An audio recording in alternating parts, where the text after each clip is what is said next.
اس کے علاوہ ان کی جو خطوط ہیں وہ حالات حاضرہ، یعنی جو ان کا عصری حالات تھا، یعنی حالات حاضرہ، عصری حالات، عصری حالات کی عکاسی کرتے ہیں، عصری حالات کی عکاسی ان کے خطوط کرتے ہیں۔ تو یہ کچھ نمایاں خوبیاں ہم نے ان کی خطوط نگاری کی جانی، جیسے کہ ان کی جدت پسندی، ان کی سادہ سلیس زبان کا استعمال، مراسلے کو مکالمہ بنانا، شوخی و ظرافت، سوانح عمری کے عناصر، عام فہم زبان اور عام بول چال کی زبان۔ یعنی عام فہم زبان سے مطلب مراد ہے سب کے سمجھ میں آنے والی زبان، اور دوسری عام بول چال کی زبان سے مراد ہے کہ اپنے خطوط میں یہ اس زبان کا استعمال کرتے ہیں جس زبان کو دہلی کی عوام بولتی تھی، یعنی دلی کی ٹکسالی زبان ہم مراد لے سکتے ہیں اس بات سے کہ یہ دلی کی ٹکسالی زبان، یعنی وہاں کے جو ماحول کی زبان تھی، اس زبان کو اپنے خطوط میں خطوطوں کی زبان بناتے ہیں، اپنی نثر کا زبان کی جو اسلوب ہے اس میں اس کو اس عام بول چال کی زبان کے ذریعے لکھتے ہیں۔ تو یہ بھی ان کی زبان کی ایک، ان کے کلام کی اہم خصوصیت، اہم خوبی میں شمار کی جاتی ہے۔ تو چلیے آگے چلتے ہیں غالب کی انہی خوبیوں کو جانتے ہوئے کہ ان کے بارے میں کیا لکھا گیا ہے۔ تو دیکھیے غالب کی ان ساری خوبیوں کے بارے میں میں آپ کو تفصیل سے بتانے جا رہا ہوں۔ غالب کے زمانے تک خطوط میں ایک خاص روایت عمل میں لائی جاتی تھی کہ جس کو خط لکھا جا رہا ہے اس کے لیے بڑے بڑے القاب و آداب استعمال کیے جاتے تھے۔ خط کے مضمون کو انتخاب شدہ لفظوں میں سجا کر لکھا جاتا تھا۔ تکلف و تشنا سے بہت زیادہ کام لیا جاتا تھا۔ اس طرح خط لکھنے کا جو مقصد اور سبب انداز بیان میں الجھ کر رہ جانا تھا۔ غالب نے اس روایت کو قطعی نظر انداز کر دیا اور خطوط نگاری کا ایسا طریقہ قائم کیا جیسے دو شخص آمنے سامنے بیٹھ کر گفتگو کر رہے ہوں۔ دراصل غالب جس کو خط لکھتے تھے اس کو اپنے سامنے بیٹھا ہوا سمجھتے تھے اور اس سے بات چیت کرنے کے رنگ میں خط لکھتے تھے، لہٰذا ان کی خطوط نگاری میں ایک ایسی جدت پیدا ہو گئی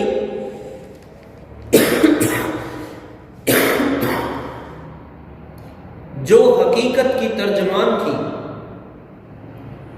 غالب اپنے اس مخصوص رنگ کے بارے میں لکھتے ہیں کہ میں نے اپنی خطوط نگاری سے مراسلے کو مکالمہ بنا دیا ہے، یعنی خود اپنی جدت پسندی کا اظہار کرتے ہوئے کہتے ہیں کہ میں نے اپنے خطوط نگاری کو، مراسلے کو، خطوط نگاری میں لکھی ہوئی چیز کو بات چیت کا سا طریقہ اختیار کر کے پیش کر دیا ہے۔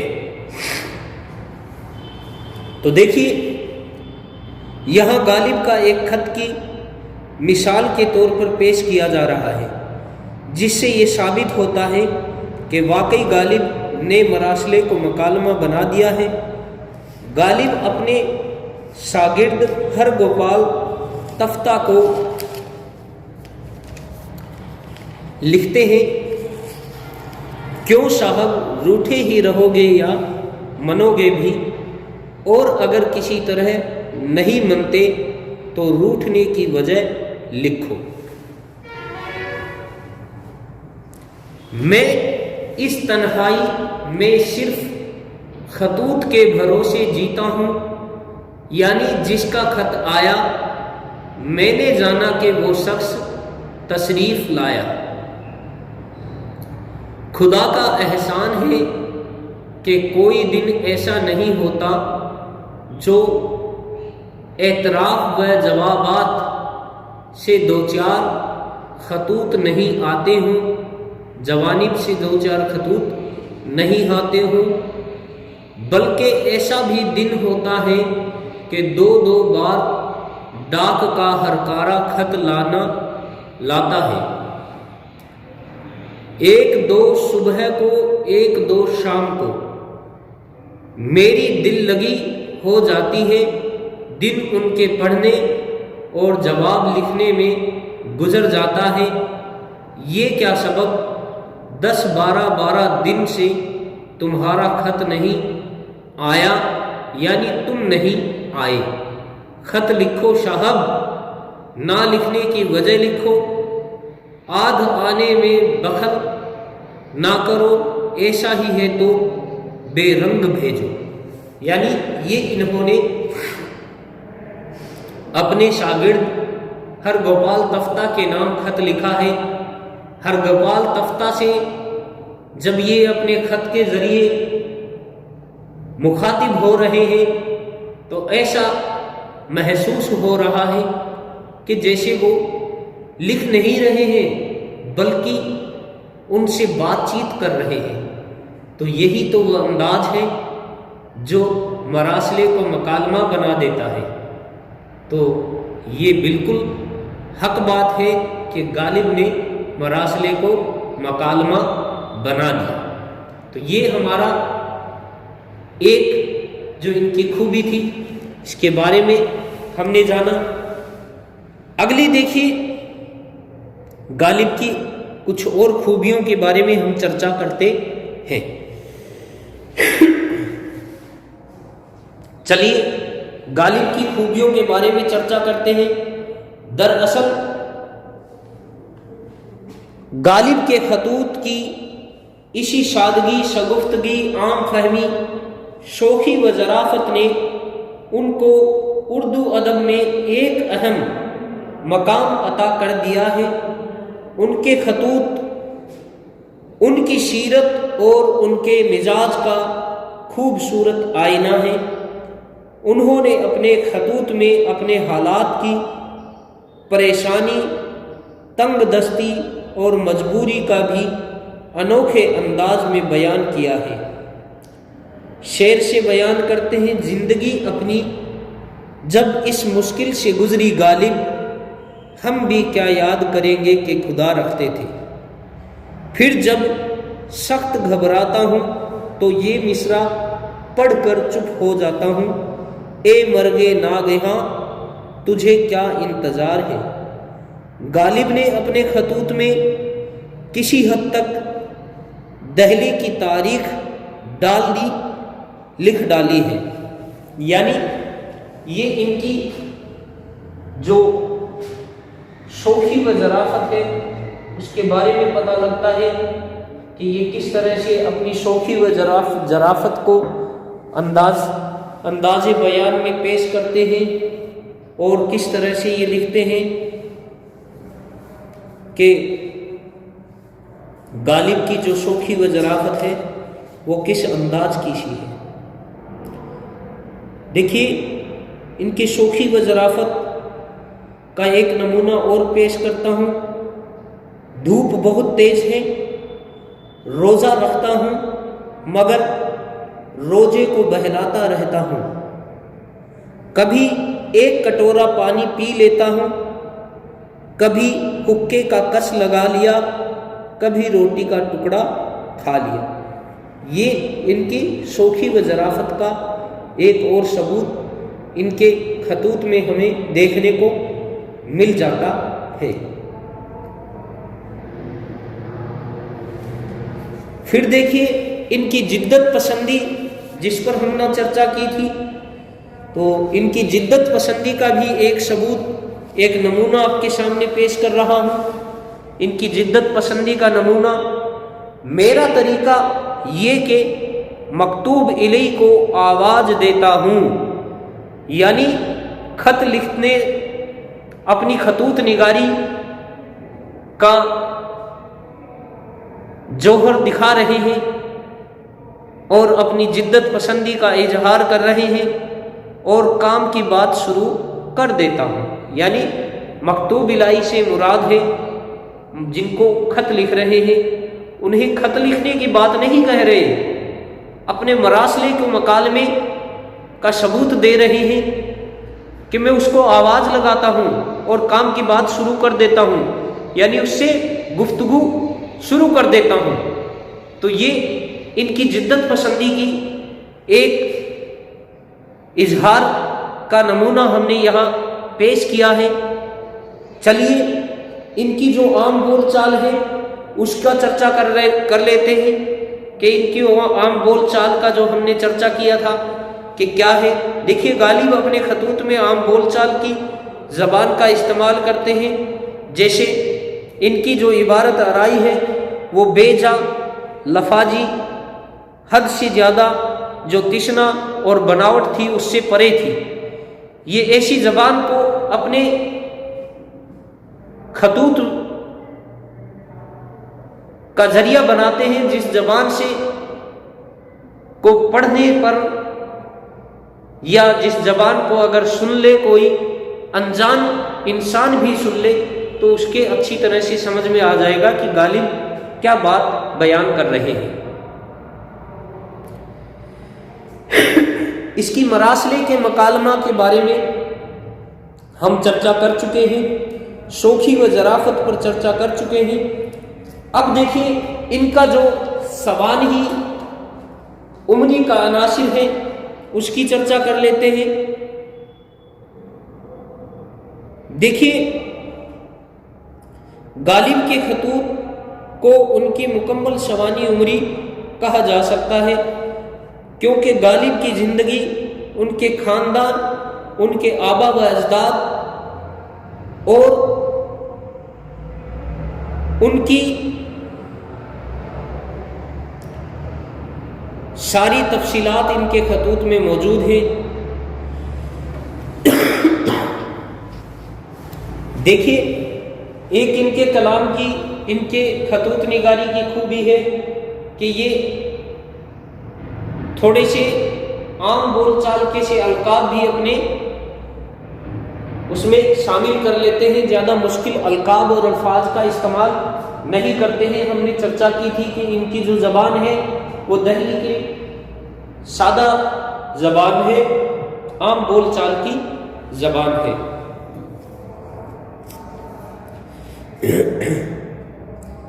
دیکھیے ان کی جو عصری حالات کی عکاسی ہے اس کی اگر چرچا کریں تو ان کے خطوط میں ہمیں 1857 عیسوی کی جو ناکام بغاوت تھی اس کی چرچا ہمیں ان کے خطوط میں مل جاتی ہے، ان کے خطوں میں ہمیں پڑھنے کو مل جائے گی۔ یعنی ان کے خطوط عصری حالات، یعنی جو ان کا دور حاضرہ تھا، ان کا زمانے کی بہترین عکاسی کا نمونہ بھی ہے۔ چلیے ہم ہمارے اس ٹاپک کو اور آگے بڑھاتے ہیں، دیکھتے ہیں غالب کی کلام کی کیا کیا اور خوبیاں ہیں۔ غالب نے اپنے خطوط میں کسی حد تک دہلی کی تاریخ لکھ ڈالی ہے۔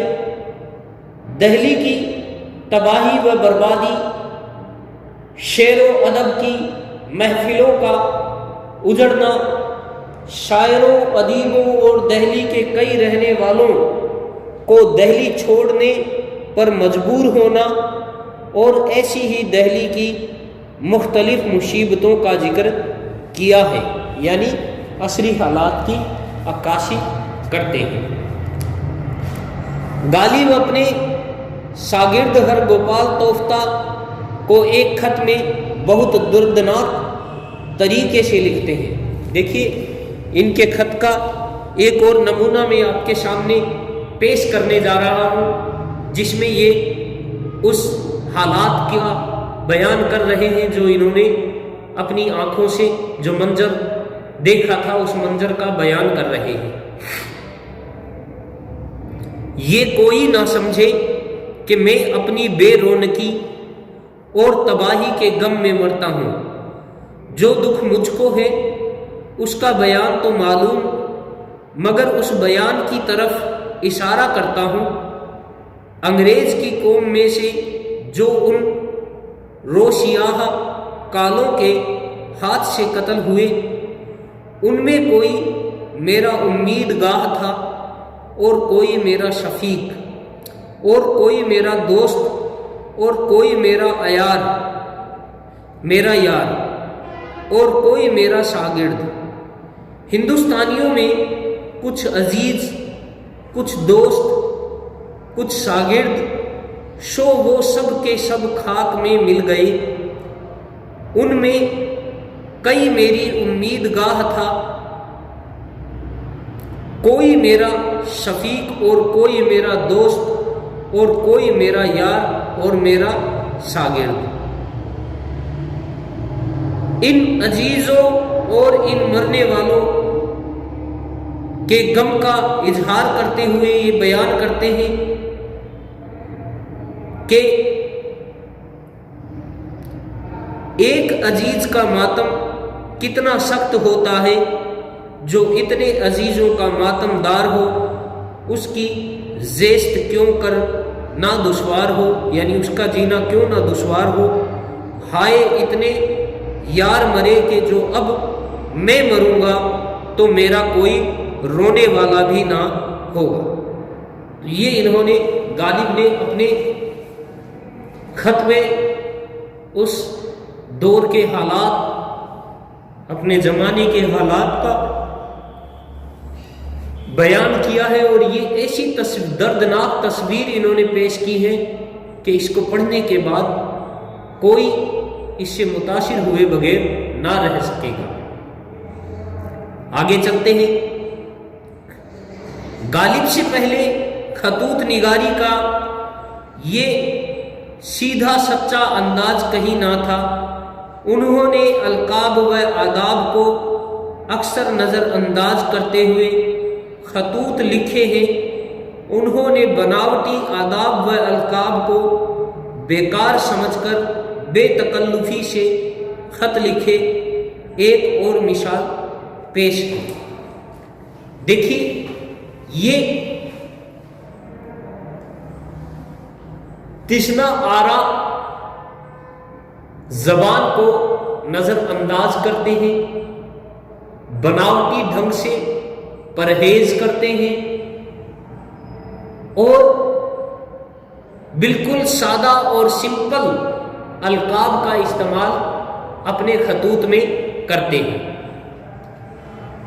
تو ان کے جو خطوط کی ہم چرچا کرنے جا رہے ہیں، آگے اس سمپل زبان کا ایک نمونہ، اس سمپل القاب کے کو نظر انداز کرنے کا ایک نمونہ میں آپ کے سامنے پیش کرنے جا رہا ہوں، جو غالب کے خطوط سے لیا گیا ہے۔ لکھتے ہیں، کیوں کر کہوں کہ میں دیوانہ نہیں ہوں، ہاں اتنے ہوش باقی ہے کہ اپنے کو دیوانہ سمجھتا ہوں۔ کیا ہوس مندی ہے قبلہ۔ آگے لکھتے ہیں، ارباب ہوس کو خط لکھتا ہوں، القاب و آداب نہ بندگی نہ تسلیم، سن غالب ہم تجھ سے کہتے ہیں بہت مشاہب نہ بن۔ غالب میر مہدی مجروح کو ایک بہت ہی بے تکلف خط لکھتے ہیں۔ آگے لکھتے ہیں، مار ڈالا یار تیری جواب طلبی نے، اس چرخ غم رفتار کا برا، یعنی اس چرخ غم کم رفتار کا برا ہو۔ ہم نے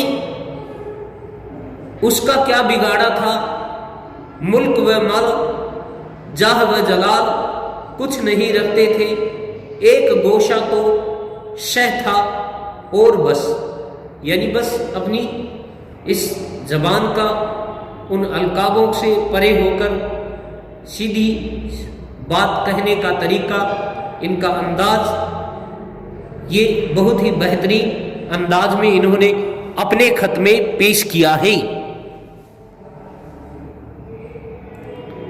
غالب کے خطوط کا جائزہ لینے سے معلوم ہوتا ہے کہ ان کے دوست و احباب کون کون تھے، مہروان و مددگار کس کس کو سمجھتے تھے، ان کا شاگردوں سے معاملات کیسے تھے، شاعر کی حیثیت سے ان کی کیا اہمیت تھی، وہ اپنی ذاتی زندگی میں کیسے تھے، ان کی ضرورتیں، دلچسپیاں اور مصروفیات کی کس طرح کی تھی، ان کے مشغلے اور ذوق و شوق کیا کیا تھے، وغیرہ وغیرہ۔ غالب شگفتہ مزاج، یعنی اپنی زبان میں شگفتگی رکھتے تھے، سادگی رکھتے تھے، اس وجہ سے ان کا مزاج بھی جو تھا وہ مزاج کے اکارڈنگ اپنی زبان کو پیش کرتے ہیں۔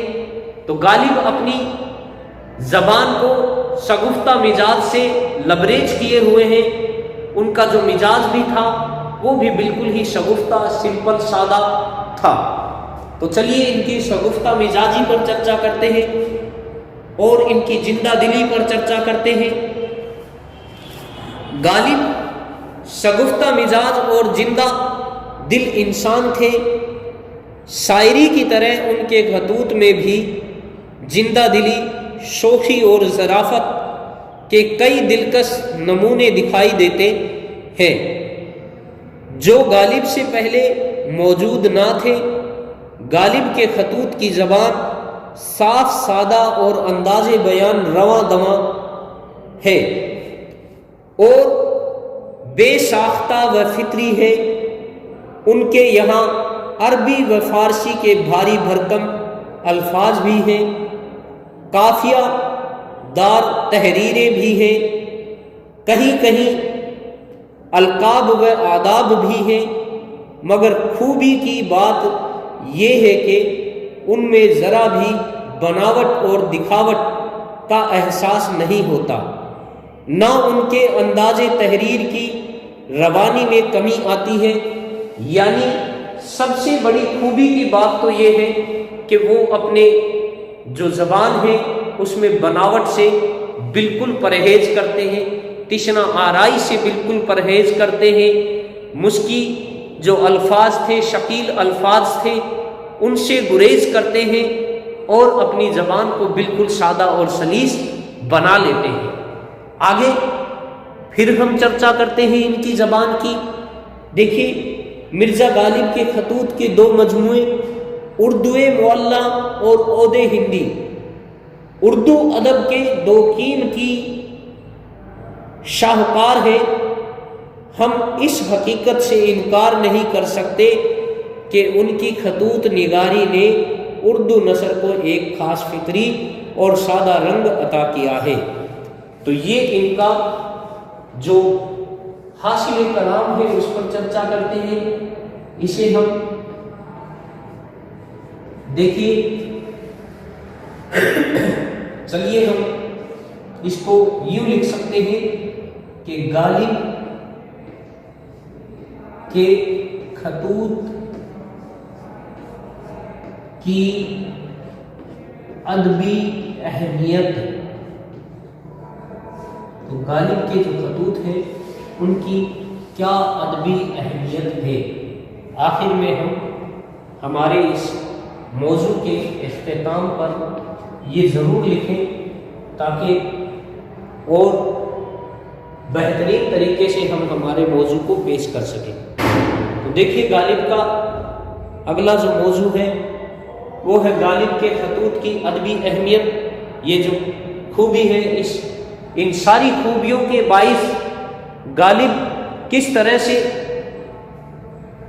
اپنی نثر نگاری کا مظاہرہ کرتے ہیں اور ان کی کس طرح سے جو مقبولیت ہے، ان کی شہرت کا جو تانتا بجتا ہے، اس کا کیا سبب ہے، جانتے ہیں ان کے غالب کے خطوط کی ادبی اہمیت کو۔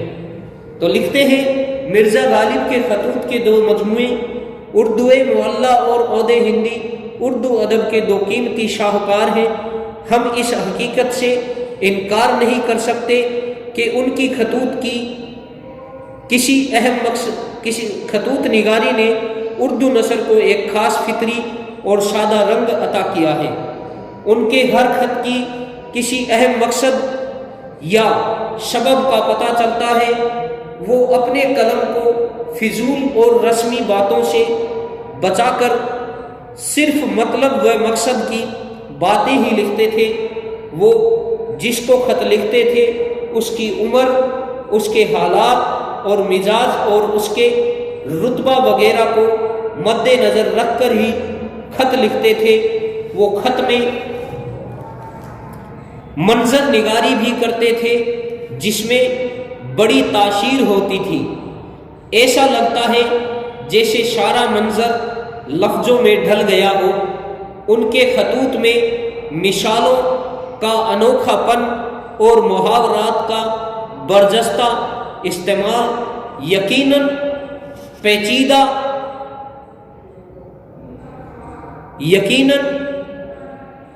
بہت ہی بالکل ہی سنجیدہ خوبصورت ہے۔ غالب کے ان رنگ خطوط سے اردو خطوط نگاری کو نئے راستوں پر چلنے کا پتہ اور حوصلہ ملا ہے۔ خطوط نگاری خاص سے لے کر عوام تک کے لیے دلکش اور آسان ہو گئی۔ یعنی غالب کی جو زبان ہے اس زبان سے خطوط نگاری کو بالکل سادہ اور سلیس زبان کا استعمال کر کے اسے عوام و خواص سبھی سے آشنا کروایا غالب نے۔ یہ غالب کے خطوطوں کی ادبی اہمیت ہے۔ اور آج کا ہمارا یہ جو موضوع ہے یہیں پر ہم ختم کرتے ہیں۔ اس کو زیادہ تفصیلات سے جاننے کی اور زیادہ ضرورت نہیں ہے، کیونکہ ہمارے نصاب میں جو شامل خطوط نگاری ہے اس کو ہم کم سے کم اتنا ہی لکھ سکتے تھے، اتنا ہی جان سکتے تھے۔ اس سے زیادہ کرنا بیجا وقت ضائع کرنا ہے۔ اس سے زیادہ معلومات ہمیں آگے جب ہم بڑی کلاسز میں جائیں گے تب حاصل کرنی ہوگی۔ تو اس کو تفصیل سے پڑھنے کے لیے ہمیں غالب کی پوری حیات کو پڑھنا پڑے گا۔ تو غالب کی جو خطوط نگاری تھی، نثر نگاری ہے، اس کا جائزہ آج ہم نے لیا۔ تو اس کے بعد میں ہمارا اگلا ویڈیو جو ہوگا وہ ہمارے جو اردو ادب کے بہترین مفکر اور اردو ادب کے جو بہترین ہیرے ہیں محمد حسین آزاد، جنہوں نے اردو نثر کو ایک نئی صنف سخن سے آشنا کرایا اور اردو ادب کی میں نیا رنگ پیدا کیا، ان پر چرچا کریں گے۔